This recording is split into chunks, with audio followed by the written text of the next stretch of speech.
जय श्री शनिदेव महाराज। आप सभी पर शनिदेव जी कृपा बनी रहे, इसके लिए लेकर आई हूँ शनिदेव जी की व्रत कथा। सुनिए। एक समय की बात है, सभी ग्रहों में सर्वश्रेष्ठता को लेकर विवाद हो गया। वे सभी ग्रह सूर्य, चंद्र, मंगल, बुध, गुरु, शुक्र, शनि, राहु और केतु इंद्रदेव के पास गए। वे भी निर्णय करने में असमर्थ थे, तो उन्होंने सभी ग्रहों को पृथ्वी पर राजा विक्रमादित्य के पास भेज दिया, क्योंकि राजा विक्रमादित्य एक न्यायप्रिय राजा थे।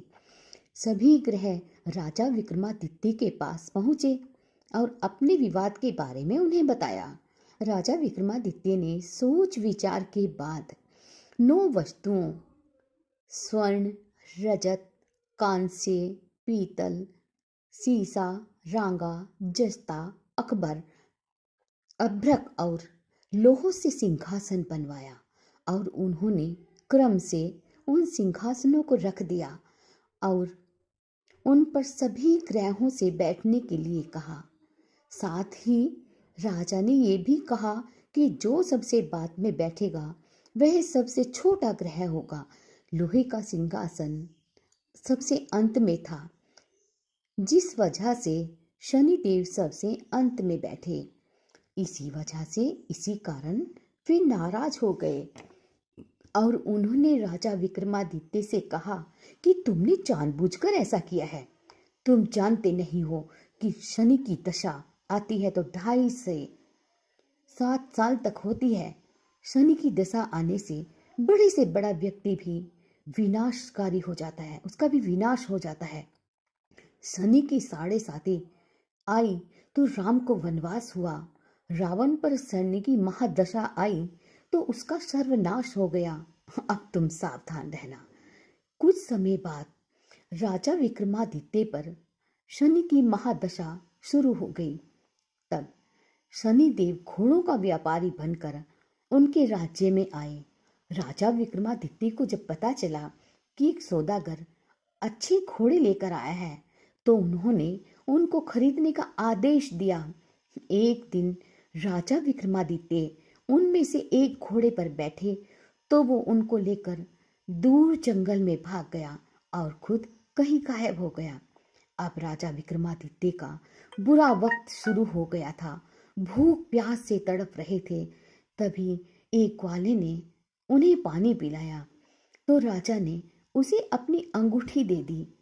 फिर नगर की ओर चल दिए। एक सेठ के यहाँ जाकर पानी पिया। अपना नाम उज्जैन का विका बताया। सेठ विका को लेकर घर आ गया, किंतु शनिदेव की महादशा यहाँ भी अपना कुप्रभाव कर गई। वहां उसने देखा कि एक खूंटी पर हार टंगा है और खूंटी उसे निगल रही है। देखते ही देखते हार गायब हो गया। हार चुराने के आरोप में सेठ ने विका को कोतवाल से पकड़वा दिया। वहां के राजा ने विका के हाथ पैर कटवा दिया और नगर के बाहर छोड़ने का आदेश दिया। जहां से एक टैली गुजर रहा था, विका को देखकर उसे उस पर दया आ गई और उस टैली ने विका को बैलगाड़ी में बैठाकर आगे चल दिया। उस समय शनि की महादशा समाप्त हो गई। विका वर्षा ऋतु में मल्हार गा रहा था।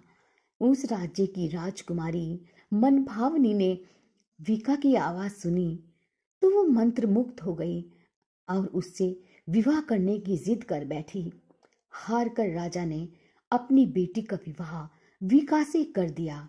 एक रात शनिदेव ने विका को स्वप्न में दर्शन दिया और कहा कि तुमने मुझे छोटा कहने का परिणाम तो देख लिया। तब राजा विक्रमादित्य ने शनिदेव जी से हाथ जोड़कर क्षमा मांगी और कहा कि हे शनिदेव महाराज, उनके जैसा दुख आप कभी किसी को मत देना। तब श्री शनिदेव जी ने कहा कि जो उनकी कथा का श्रवण करेगा, व्रत रखेगा, उसे शनि दशा में कोई दुख नहीं होगा।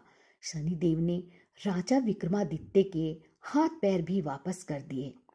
जब सेठ को पता चला कि मीका तो कोई और नहीं, वो तो राजा विक्रमादित्य है, तो उसने उनका आदर सत्कार अपने घर पर किया।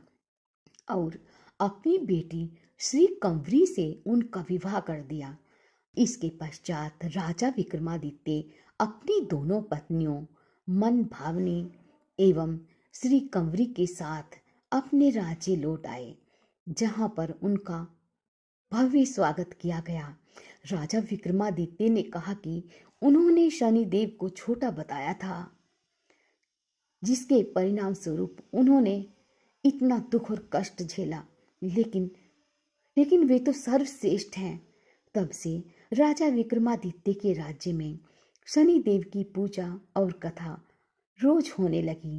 अतः जो भी मनुष्य श्री शनिदेव जी का व्रत कर उनकी कथा को श्रवण करेगा, सुनेगा, उस पर श्री शनिदेव जी की कृपा दृष्टि बरसेगी और वो हमें सुख वैभव का जीवन व्यतीत करेगा। जय शनिदेव महाराज। तो मित्रों, ये थी शनिदेव भगवान की कथा।